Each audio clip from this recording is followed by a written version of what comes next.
이스라엘은 출애굽이 시작한 지 3달 만에 이 시내산에 이르게 됩니다. 그리고 하나님은 그곳에서 처음으로 이 모세를 부르시고 백성을 만나겠다 말씀하시는 거예요.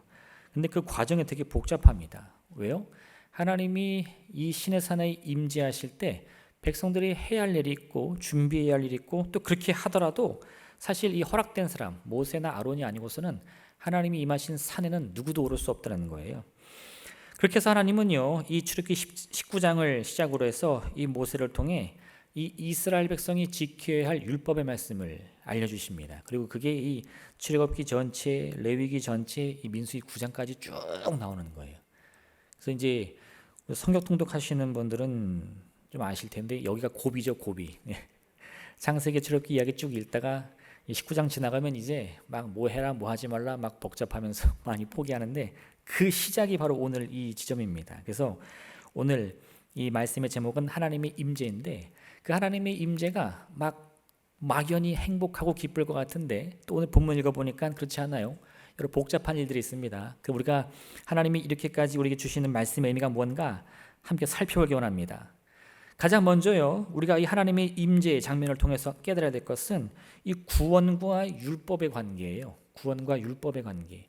오늘 이 본문은 제가 설명드렸듯이 이 성경에서는 처음으로 하나님이 우리 인간에게 율법을 주시는 장면입니다. 오늘 나오지는 않지만 이 임재를 통해 이제 20장부터는 율법이 쫙 나오거든요. 그러면 우리가 그걸 잘 기억해야 합니다. 이 출애굽기 19장의 위치가 어디냐?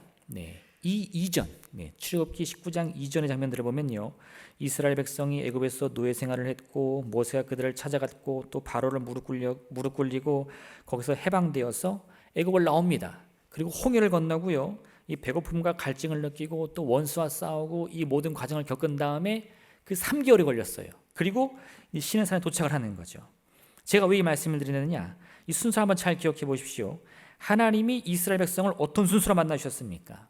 그들을 먼저 만나 주셔서 이스라엘이 기도했던 것, 이 애굽의 고통에서 해방시켜 주세요라고 했던 그 문제를 해결해 주시는 거예요. 바로는 이미 무릎 꿇었습니다. 이 이스라엘 백성들은 이미 이 애굽에서 해방되었죠. 그리고 어떤 장면이 나오죠? 이제 홍해가 갈라지면서 이 마른 땅을 통해 홍해를 건너는 거예요. 그러면 뭐가 시작되느냐? 이제 광야 생활이 시작됩니다. 그리고 그 다음에 오늘 본문이 나오는 거예요. 시내산에서 하나님을 만나고 율법을 받는 거죠. 그럼 이스라엘에게 있어서요, 구원과 율법, 그 관계는 어떻게 되는 겁니까? 만약 이 성경의 순서를 우리가 그대로 따른다면요, 이스라엘은 이미 구원받았습니다. 애굽에서 구원받았어요. 홍해는 뭘 상징하느냐? 우리가 예수님을 그리스도로 고백하면 뭘 하죠? 우리의 삶이 거듭났다는 것을 사람들에게 증명하기 위해서 세례, 침례를 받습니다. 그렇죠?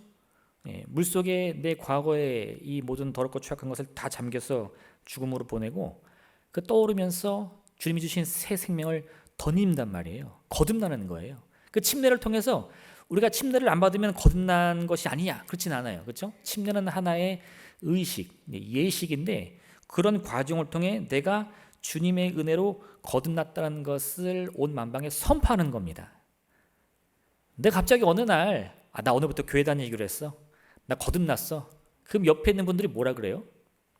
요즘 뭔 일 있어? 뭐죠? 요즘 힘들어? 안 믿어. 아무도 안 믿어줘요. 근데 그런 사람들 다 초대해서 내가 막 사람들 보는 앞에서 이 찬송 소리 들리는데 이 침례를 탁 받고 확 올라오면 이제 뭐라 그러죠? 아우 축하해. 이제 새로 태어났네. 이제 똑바로 살아야겠네. 이렇게 얘기하잖아요. 의식이 그래서 중요하거든요. 그러니까 이스라엘도 그 의식을 치른 거예요. 어떻게? 애굽에서 노예로 살았는데 그 바로가 너희 떠나라, 나 떠나래. 아무도 안 믿어줘요. 그럼 언제 믿어주죠? 홍해가 갈라지고요, 그 홍해를 통해서 이 이스라엘 백성들이 애굽을 완전히 건너 광야로 들어오는 순간, 이 뒤를 돌아보면 뭐가 보여요? 애굽이 보이는 게 아니라 홍해물이 보이죠. 다시는 그 과거로 건너갈 수 없습니다. 왜요? 나는 새로워졌으니까. 구원 받았어요. 할렐루야. 나는 완전히 거듭났습니다. 그럼 이제 어디로 가야 돼요? 나는 끝났다, 자유다 하면 안 되고 그럼 이제 신의 산으로 가야죠. 하나님을 만나러 가야죠. 그리고 말씀을 받아야 됩니다. 그게 순서예요. 그래서 이 구원과 율법의 관계란 무엇이냐? 언제나 구원이 먼저입니다. 하나님은 우리를 찾아오실 때요, 어떤 모습으로 오시는가? 구원의 하나님을 오시는 거예요. 우리를 구원해 주십니다. 그렇게 우리를 새롭게 거듭나게 하신 다음에 거듭난 우리를 향해 주님의 말씀을 주시는 거예요. 이스라엘 백성들은요, 사실 누구보다 약한 민족이었습니다. 그들은 가난하고 못 배우고 수백 년간을 남의 종살이하는 사람들이었어요. 이미 그 마음과 생각이 완전히 이 노예의 생각으로 가득 차 있었습니다. 모세가 그들을 찾아가서 너희 하나님 여호와께서 말씀하셨느니라 안 믿었어요. 그런 일을 어떻게 했느냐, 누가 애굽의 바로를 이길 수 있느냐, 너 괜히 나서가지고 우리 힘들게 하지 마라, 막 이렇게 말했습니다. 근데요, 그런 그들이 언제 달라졌습니까? 이 바로가 무릎 꿇는 것을 보고 하나님의 그 권능이 온 애굽을 쑥대밭을 만드니까요, 그때서 이렇게 보이는 거예요. 아, 우리가 믿는 여호와 하나님이 참신이구나. 그런데도 그들이 광야에 나니까 어떻게 합니까? 그들이 막 배가 고프면 원망하고요, 목이 마르면 원망하고요, 원수가 뵈면 원망하는 거예요. 우리 하나님이 천지를 지으신 하나님인 것을 입술로 고백하고도 그들의 생각은 여전히 이 노예의 삶을 잊지 못합니다. 아, 우리가 애굽에 있을 때라면 거기서 고기가 막곁해서 배불리 먹었을 것을, 이 과거를 못 버리는 거예요. 지금 우리가 이 자리에 앉아있다 할지라도요, 여기서 정말 우리가 그때 내가 말이야, 할렐루야, 그거 못 버리는 거예요. 거듭나면서도 스스로가 거듭난지 모르는데 그걸 어떻게 끊어낼 수 있느냐? 이제 이 하나님의 말씀을 통해, 그 율법의 말씀을 통해서 나는 이제 새로워졌다, 이전 것은 다 지나갔다, 나는 새 생명 얻었다 라고 결단하면서 그 말씀을 따르는 삶을 살아야 된다 이겁니다. 그 이전까지는 누가 주인이었어요? 애굽이 주인이었죠. 그 이전까지는 누가 주인이었어요? 죄가 주인이었죠. 쾌락이 주인이었습니다. 욕심이 주인이었습니다. 교만이 주인이었어요. 근데 그런 마음 여전히 내 마음에 품고요, 주님은 그리스도십니다, 하나님은 창조주입니다, 백날 고백해도 소용없다 이겁니다. 그러면 언제 예수님이 나의 참 그리스도가 되시느냐? 이렇게 하나님을 만나며 주의 말씀을 따르기로 작정하는 순간 우리가 변화받는 거예요. 홍해 사건은요, 우리의 이 세례라는 것은 나의 거듭남을 상징합니다. 그때부터 우리는 이제는 과거의 모습을 다 떨쳐버리고 완전히 새로운 삶을 살아야 되는 거예요. 근데 실제로 보면 우리의 이 새로움은 언제 이루어졌느냐? 사실 홍해를 건너기 전이 아니라 애굽의 왕 바로가 하나님께 무릎 꿇는 순간 이루어지는 거예요. 이 죄악이 하나님께 무릎 꿇었을 때, 죽음이 그리스도 예수 앞에 무릎 꿇었을 때 사실 그 구원은 다 이루어졌습니다. 예수님이 십자가에서 피 흘리며 돌아가실 때 뭐라고 그러셨죠? 아직 많이 남았다 이러셨나요? 다 이루었다, 다 이루어졌어요. 근데 우리는 모릅니다. 그렇게 피를 흘리며 돌아가신 주님을 보고서도 여전히 마음에 슬픔이 있고 절망이 있고 주님의 무덤을 보면서 우리 예수님 시체 어디 갔어요? 라고 하며 우리는 그 죽음의 권능을 벗어나지 못한다는 거예요. 그래서 하나님이 우리 눈에 보이도록 뭘 보내주세요? 의식을 치르라고 하시고 예배를 보여주시고 또 말씀을 주셔서 우리의 삶을 스스로 새롭게 하도록 하라 이겁니다. 그렇게 오늘 이 율법의 말씀들은요, 이스라엘에게 구원을 주기 위한 조건으로 주어지는 것이 아니라 하나님의 그 모든 구원을 다 이룬 그 놀라운 기적을 체험한 백성들이 내가 구원받았구나, 내가 그 구원받은 백성으로 살아야겠구나 라는 믿음의 결심을 하도록 인도해주는 안내자가 되는 겁니다. 이거 조금 어려운 말로 하면 하나님의 율법이라는 것은요, 구원법, 구원의 조건이 아니라 성민법, 내가 거룩한 백성으로 거듭나기 위한 법이다 이겁니다. 우리는 거룩한 백성이에요. 하나님이 제사장 삼아 주셨습니다. 근데 어느 날 갑자기 내가 하나님의 제사장이라는데 제사장이 뭐예요? 먹는 건가요? 하면 아무 소용없잖아요. 그러니까 그 제사장이 되는 방법을 배워야 돼요. 이제부터는 내가 너를 나의 제사장으로 거룩한 백성으로 임명하노라. 할렐루야. 그럼 어떻게 살아야 되는 거죠? 그래서 우리가 말씀을 배워야 된다 이겁니다. 우리에게 주어진 이 진정한 구원의 가치가 뭔지를 알아야 돼요. 예수님이 생명 버리시면서까지 나를 찾아오신 이유가 무엇이냐? 그 참된 가치를 우리가 깨달아야 됩니다. 아무리 귀한 선물이라도요, 그걸 내가 선물을 해줬는데 받는 그 사람이 그게 얼마나 귀한 건지를 모르면 아무 소용이 없는 거예요. 지난 1947년에 이 사막에 사는 사람들을 베두인이라고 하는데, 그 베두인 족속 중에 어린 소년이 양을 치다가 이 깊은 동굴에서 이 항아리에 담긴 두루마리 몇 개를, 한 7개를 발견합니다. 가만 보니까 아주 오래된 항아리가 있고 그걸 열어보니까 이 두루마리 돌돌돌 말린 게 글씨가 써 있거든요.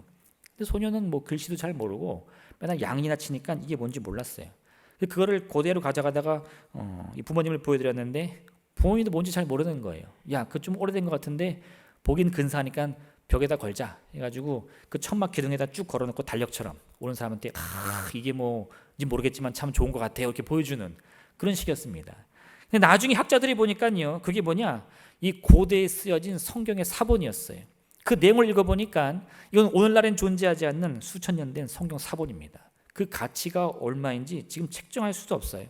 그걸 처음 알아본 이 유대인들은요, 이 두루마리, 허름한 두루마리가 나중에 골동품 상인이 그걸 52달러에 샀는데, 52달러면 얼마죠? 우리나라 돈 한 7만 원 되나요? 그거를 보고는 그걸 200만 달러에 구입했다는 거예요. 그럼 이 베두인 소년이 그것이 얼마나 큰 가치가 있는 것인지, 사람들이 그걸 얼마나 소중히 여기는지를 알았다면 그걸 벽에다 걸어놓고 장식품으로 썼겠습니까?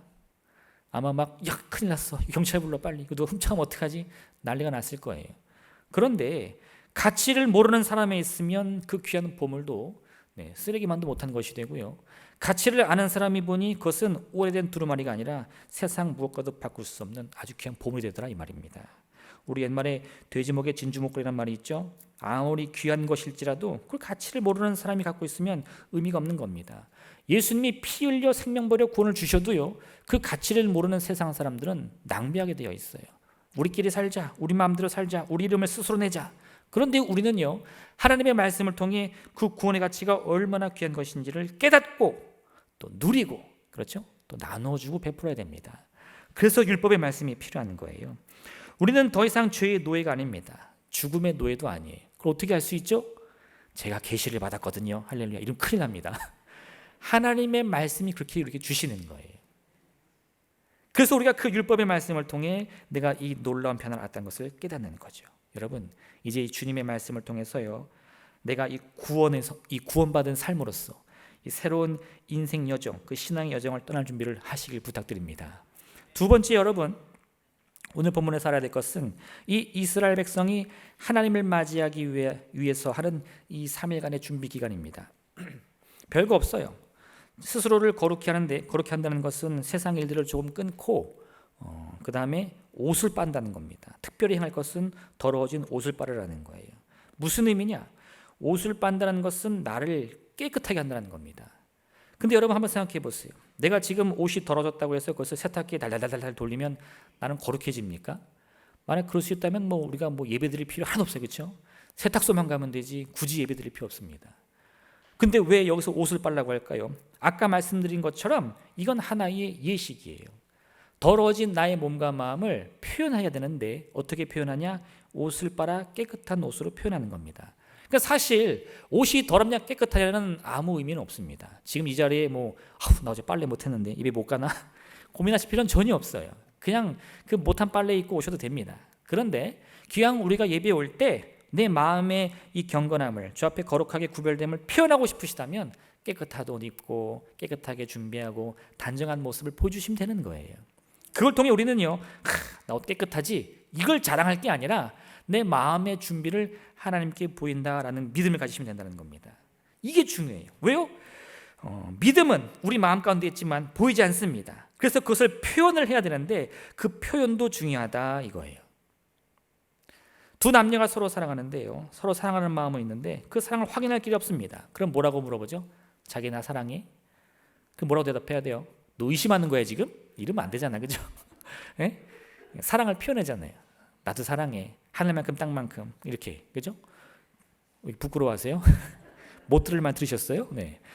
이렇게 우리가 하나님께 나와서 우리의 입술로 표현하는 거, 옷을 빨든지 아니면 단정한 내 모습을 보이든지 내가 내 하나님을 향한 내 믿음과 열정을 표현하는 것은 굉장히 중요하다는 겁니다. 하나님도요, 언제나 우리를 사랑하신다고 말씀 주시는데 말씀이 다가 아니에요. 로마서 5장 8절에 우리가 아직 죄인 되었을 때에 그리스도께서 우리를 위하여 죽으심으로 하나님께서 우리에 대한 자기의 사랑을 확증하셨느니라 말씀합니다. 하나님이 우리에게 언제나 말로만 사랑한다 하셨습니까? 아니요. 그 사랑 때문에 주님은 이 땅에 오셔서 고난당하시고 목숨을 버리셨다는 거예요. 아니 주님, 그 권능의 주님이 왜 십자가에 달리셨나요? 할 일 없으셨나요? 아니요. 너희를 사랑하기 때문이라는 거예요. 이 인류에 대한 사랑을 증명하기 위해서라는 거예요. 하나님도요, 그 사랑을 표현하기 위해서 무진장의 일을 쓰십니다. 야고보서 2장 16절과 17절 말씀인데 너희 중에 누구든지 그에게 이르되 평안히 가라, 덥게 하라, 배부르게 하라 하며 그 몸에 쓸 것을 주지 아니하면 무슨 유익이 있으리요? 이와 같이 행함이 없는 믿음은 그 자체로 죽은 것이라 말씀합니다. 믿음과 행함은 어떤 관계입니까? 믿음이 먼저입니다, 행함이 중요합니다. 아니요, 다 소용없어요. 믿음과 행함은 하나입니다. 구분될 수가 없는 거예요. 그러니 믿음만 있고 행함이 없는 것도 믿음이 아니요, 행함만 있고 믿음만 있는 것도 믿음이 없는 것도 믿음이 아니다 이겁니다. 둘 다 같이 있어야 된다는 거예요. 사랑도 마찬가지입니다. 우리가 주님을 진정으로 사랑한다면 그 사랑에는 우리의 이 진정한 정성을 다하는 표현이 반드시 함께할 수밖에 없는 거예요. 내가 사랑하는 사람을 만나는데 아무 옷이나 입고 나가겠습니까? 내가 사랑하는 사람과 함께 오랜만에 저녁 식사를 하는데 아무거나 먹을 수 있겠어요? 온통 신경을 쓰고요. 뭘 입고 갈까? 오늘 뭘 먹을까? 뭘 타고 갈까? 하루 종일 그 생각만 할 거예요. 왜요? 그 마음이 있고 그걸 표현하고 싶으니까. 이게 진짜 믿음이며 사랑이다 이거죠. 왜 굳이 그 옷을 빨아야 됩니까? 하나님을 만나는 정성을 다하겠다는 마음의 자세인 거죠. 예수님이 한 바리새인의 집에서 식사를 하시는데요, 그 동네 죄인이라고 불리는 소문난 여인이 찾아옵니다. 향유옥합을 들고 오더니 예수님 식사하시는데 눈물로 발을 적시고 자기 머리칼로 그 발을 닦은 다음에 향유를 붓는 거예요. 그걸 본 바리새인은 이렇게 생각합니다. 저 여인이 얼마나 더러운 여인인지를 알면 하나님의 선지자가 그 여인이 자기 몸을 만지는 것을 거부했을 텐데, 무슨 뜻입니까? 지금 그 눈에 보이는 상황이 너무 마음에 안 드는 거예요. 어떻게 저런 일을 할 수 있지? 왜 저걸 그냥 두지? 근데 예수님 뭐라고 말씀하십니까? 그 여자를 돌아보시며 시몬에게 이르시되 이 여자를 보느냐? 내가 내 집에 들어올 때에 너는 내게 발 씻을 물도 주지 아니하였으되 이 여자는 눈물로 내 발을 적시고 그 머리털로 닦았으며 너는 내게 입맞추지 아니하였으되 그는 내가 들어올 때부터 내 발에 입맞추기를 그치지 아니하였으며 너는 내 머리에 감람유도 붓지 아니하였으되 그는 향유를 내 발에 부었느니라. 이러므로 내가 내게 말하노니 그의 많은 죄가 사하여졌도다. 이는 그의 사랑함이 많음이라. 사함을 받은 일이 적은 자는 적게 사랑하느니라. 어떤 사람이 빚을 지게 됐는데, 두 사람이 빚을 지게 됐는데 한 사람은 적은 돈, 500만 원, 100만 원을 빚을 지게 되고 어떤 사람은 수억 원을 빚을 졌는데 이 빚쟁이가 그것을 다 탕감해 줬습니다. 그러면 누가 더 행복할까요? 빚을 많이 탕감받은 사람입니다. 이 여인이 예수님을 찾아와서 이토록 정성을 다해서 주님의 발을 닦으며 향유를 부은 이유가 뭐냐? 그 여인의 많은 죄가 사해졌기 때문이다. 사람들은 뭐라 그랬어요? 그 여인은 많은 죄를 지은 여인입니다. 그 여인은 더러운 여인입니다. 근데 주님은 뭐라고요? 그래서 그 여인은 자기가 그 지은 수많은 죄로 인해 주님을 더욱더 사랑했으니까 탕감받았다는 겁니다. 그걸 어떻게 알 수 있죠? 그 여인의 모습을 보고. 주님이 왜 우리의 모습만 보십니까? 중심을 보시는데, 그것도 중요한데 우리의 표현도 중요하다 이거예요. 여러분, 바리새인들은요 빈 껍데기 믿음에 불과합니다. 그들은 마른 번지를 하는데 아무 행함이 없습니다. 주님이 오셔도요 맞이할 물도 주지 않습니다. 입맞추지 않습니다. 주님 주신 은혜의 가치를 알지 못해요. 그러니까 주님이 아무리 하나님의 말씀을 선포해도 그 말씀을 의심하며 자기의 생각대로 재단하는 거예요. 저 틀린 것 같은데, 저렇게 하면 안 되는데. 여러분, 우리의 마음과 행동은 절대 분리될 수 없습니다.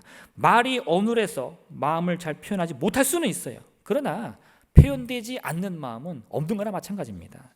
사랑이 있다면 그 사랑은 반드시 우리의 말이든 행동이든 나타나게 되어 있습니다. 우리가 하나님을 진심으로 믿고 따른다면 그 모습은 여러분의 삶을 통해 반드시 나타나야 돼요. 그게 무슨 모습인지 나는 모릅니다. 그러나 여러분 자신은 알 수 있어요. 내가 하나님 믿고 난 다음에 이게 달라진 것 같아. 내 말이 달라진 것 같아. 내 행동이 달라진 것 같아. 내 생각이 달라진 것 같아. 심지어는요, 나 교회 갈 때마다 옷은 맨날 빨아 입어. 할렐루야.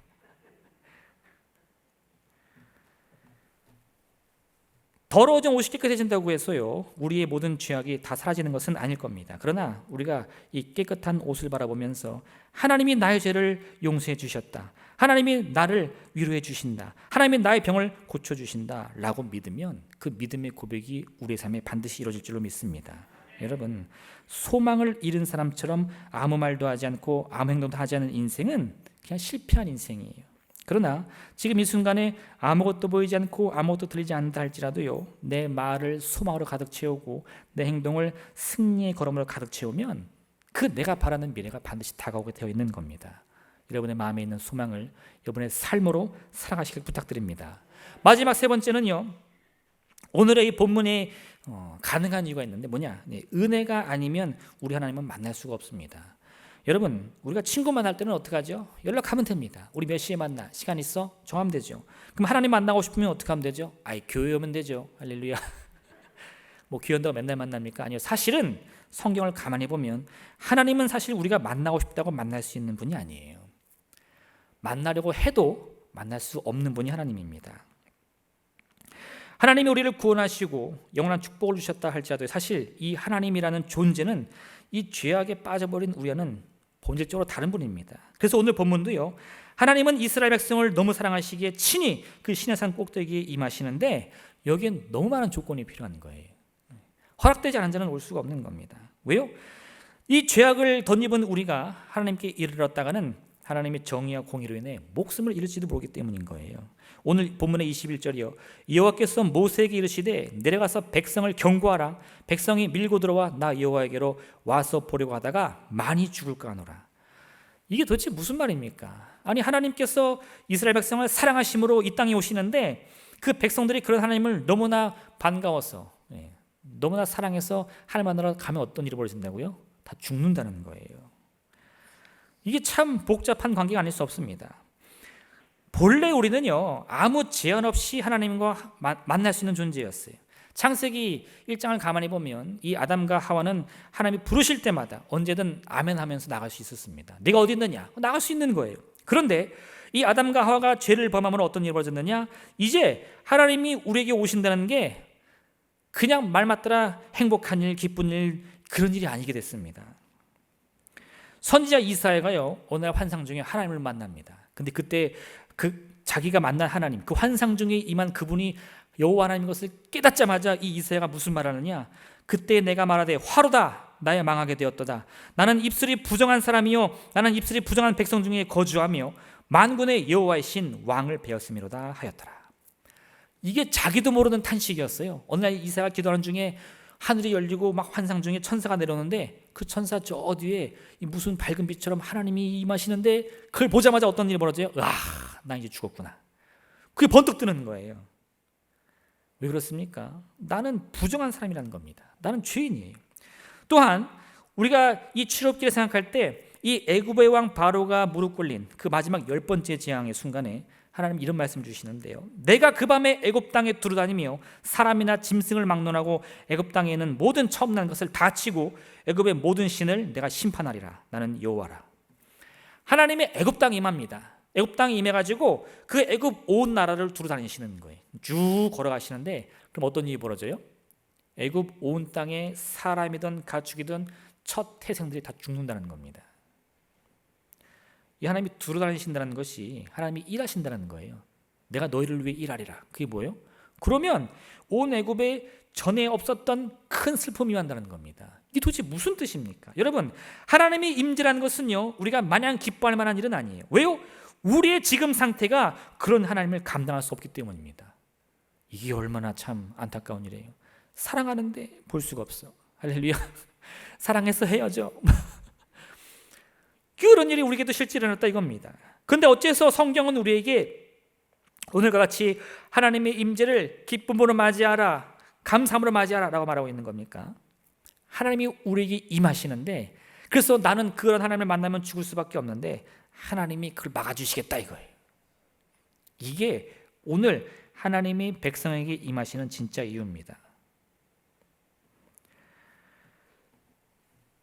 하나님의 임재가 애굽 온 땅 백성에게는 재앙이 되었어요. 그 첫 소생들을 다 잃어버렸습니다. 온 가구가 한 가구도 빠짐없이 울음이 그치는 가구가 없었어요. 그런데 그 큰 재앙으로 말미암아 어떤 일이 벌어졌습니까? 하나님을 믿고 따르며 그 말씀에 순종한 백성들, 어린 양을 잡아서 그 피를 물선주에 바른 백성들은 어떻게 됐죠? 다 살아남았어요. 그래서 애굽의 멸망으로 인해서 이스라엘이 구원받았다 이겁니다. 뭘 뜻합니까? 하나님의 임재가 죄악으로 가득한 인간에게는 절망이지만 하나님의 말씀을 순종하며 따르는 믿음의 백성에게는 구원이다 이거예요. 그냥 구원이 아니에요. 그 말씀을 알고 그 뜻을 따르고 하나님을 기쁨으로 믿음으로 맞이할 때에 그 임재가 나에게 구원이 된다 이거예요. 그 준비할 게 얼마나 많겠어. 양을 잡아야 되고 고기를 삶아야 되고 피를 발라야 되고 아야 귀찮다 그냥 하지 말자. 그럼 어떻게 돼요? 그건 재앙이 되는 거예요. 이번에도 마찬가지입니다. 하나님이 임하실 그 3일째를 기다리면서 이틀 동안 자기를 거룩히 구별해야 되고 옷을 빨아야 되고 준비를 해야 됩니다. 제가 가끔 이렇게 신방을 갈 때는 걱정스러운 게 있어요.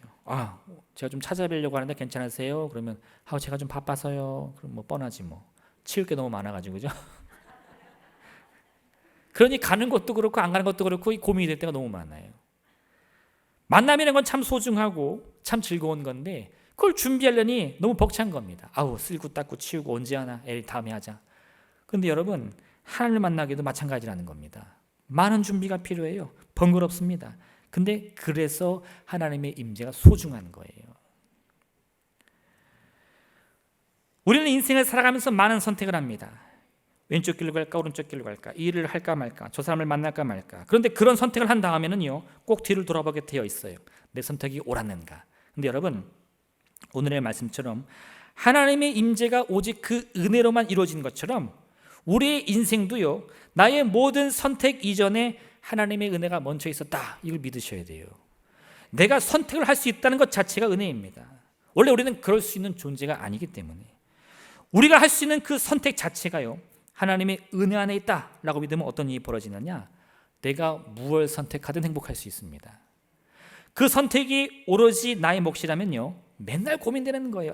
그때 그거 하지 말았어야 되는데, 그때 그 말을 했어야 되는데, 그죠?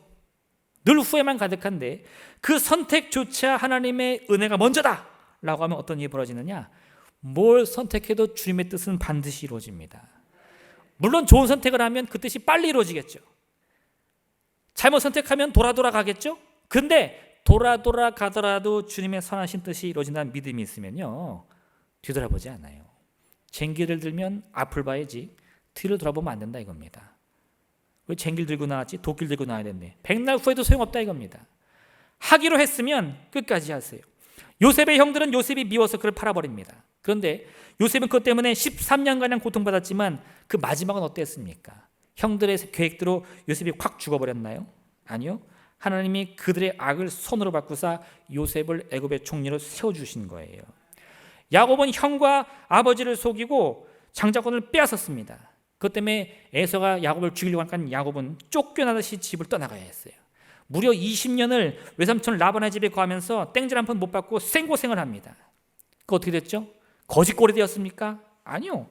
놀랍게도 그 다음에는요 이 야곱은 빈털터리로 고향 땅을 떠났는데 다시 고향 땅에 돌아올 때는 누구보다 큰 부자가 되어 있었어요. 야곱이 선택을 잘했습니까? 요셉의 형들의 선택을 잘했습니까? 아니요. 그들은 악을 선택했는데 하나님이 그들의 악이나 실수, 죄악, 교만조차도 하나님의 선으로 바꿔주시는 거예요. 왜요? 우리의 모든 선택 이전에는 하나님의 은혜가 더 먼저 있으니까. 그걸 끝까지 믿고 따르면 이 13년간의 고난, 20년간의 고난 다 소용없다 이겁니다. 견디면 되는 거예요. 낙심하지 않으면 됩니다. 원망하지 않으면 돼요. 그러면 하나님이 반드시 바꿔주실 줄로 믿습니다. 다윗이요 아들 압살롬이 반란을 일으키니까 벌거벗은 몸으로 예루살렘을 도망쳐 나옵니다. 그 모습이 얼마나 꼴사원했겠어요. 이스라엘의 위대한 왕이 자기 그 수도를 떠나 도망가는데 정말 그를 따르던 몇몇 신하들만 간신히 따라가면서 이 새벽같이 도망을 가는 겁니다. 그러니까 백성들이 보기에는 너무 처량해 보이기 뻔했는데 딱 그 모습을 사울의 친족이었던 시므이가 보는 거예요. 사울의 친족이니까 어떻게 되죠? 이 다윗만 아니었다면 사울의 족속들이 영원히 이스라엘 왕을 차지했을 텐데 저놈 때문에 우리가 망했다 이겁니다. 우리 가문의 원수죠. 그러니까 그 시므이가 다윗의 실패를 보더니 비웃으면서 저주하는 거예요. 그러니까요 다윗의 신하들은 화가 머리 끝까지 나가지고 그 시므이를 당장 치겠다는 겁니다. 우리가 썩어도 준치인데 저런 목 빼는 건 쉽습니다. 그죠? 근데 다윗은 하지 말라는 거예요. 왜요? 이 일이 왜 이루어졌습니까? 내가 선택을 잘못해서? 내가 믿음이 약해서? 아니요. 하나님의 은혜 때문에. 아니 하나님의 은혜 때문에 당신이 이런 고난을 당합니까? 그걸 누가 알겠냐 이거예요. 하나님이 허락하지 않았다면 왜 내 인생에 이런 이 어둠의 곤두박질 쳤냐 이거예요. 하나님의 은혜가 있을 것이다. 그러니 저의 악을 내가 선으로 갚으면 언젠가 반드시 하나님이 나를 긍휼히 여기시고 그에 합당한 은혜를 주시리라. 이게 다윗의 믿음이었어요. 우리의 모든 선택 이전에는 하나님의 은혜가 있습니다. 그걸 깨달을 때 우리는요 선택을 하더라도 후회는 남기지 않습니다. 잘못된 선택을 해도 돌아가더라도 하나님을 믿고 끝까지 가야지. 용기가 생기지. 그때 그거 하지 말걸. 그건 아니라는 거예요. 이스라엘 백성들은 애굽을 떠나기 원했습니다. 그 소망을 주께서 응답해 주셔서 그들을 권해 주셨는데 그들은 광야에 이르자마자 맨날 뒤돌아보면서 원망불평합니다. 왜 그럴까요? 하나님의 은혜를 깨닫지 못했기 때문에. 자기들이 잘해서 애굽을 나온 줄 아는 거예요. 그 교만이 그들의 마음 가운데 있을 때 그들은 그 광야 생활 내내 불행을 맛보게 될 겁니다. 그런데 그 생각을 바꾸어서 내가 고난 속에 있을 때에도, 배고픔 속에 있을 때에도, 추위와 더위 속에 있을 때에도 하나님의 은혜가 있다라는 믿음만 있다면요, 그 광야 생활은 하나님을 만나는 귀한 시간 될 줄로 믿습니다. 오늘 우리가 선택할 것은 다른 게 아니에요. 내 인생을 하나님의 은혜 안에 맡길 것이냐, 아니면 내가 혼자 책임지고 갈 것이냐. 하나님의 손길에 모든 것을 맡기시고요, 하나님 주시는 이 귀한 은혜, 그 가치를 누리며 사는 여러분 되시길 부탁드립니다. 때로는 우리가 실수가 넘어지더라도요, 나의 모든 선택 이전에 하나님의 은혜가 있음을 믿으시고 용기를 내시길 부탁드립니다. 오늘 그 믿음 갖고 또한 한 주간 승리할 수 있는 복된 삶을 사시기를 주님의 축원드립니다. 이 시간 기도하겠습니다. 오늘 말씀을 생각하시면서 하나님, 언제나 주님의 은혜가 먼저인 것을 깨달게 도와주시옵소서. 주님의 구원이 우리에게 임했음을 고백하게 도와주시옵소서. 그러므로 이제 앞으로 주께 주신 그 귀한 은혜를 내 마음과 생각, 내 마음판에 새기고 달라진 모습, 달라진 말과 달라진 행동과 달라진 꿈을 향해 나아갈 수 있도록 주여 우리를 도와주옵소서. 주님의 이름 샘보리 한들이 기도하겠습니다. 주여.